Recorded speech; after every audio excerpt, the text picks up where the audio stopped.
This is Redmi Note 12 Pro, and today I would like to show how you can check whether your phone is original or fake.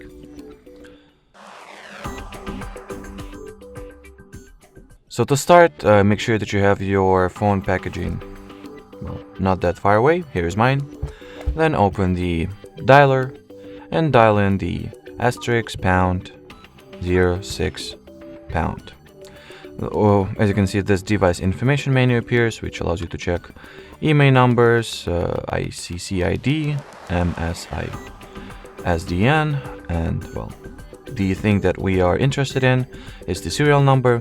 So compare the serial number that is written over here with the one that you have at the sticker on your packaging. So I'm not sure if... Yep, so here's the focus. So as you can see, mine are identical. So at this point I can be more or less sure that I do indeed have an original copy of this phone. Well, original copy, it does not sound right in my head. So just an original phone.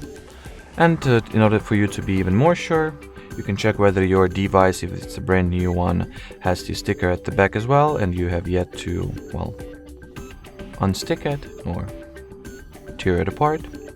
And over here, as you can see, it also has the email numbers that belong to this particular phone and the serial number. So if all these three serial numbers that I've shown you earlier correspond, you can be 100% sure that you are indeed an owner of the original Redmi Note 12 Pro. Alrighty, so that will be it for this video, guys. Thanks for watching, and bye bye.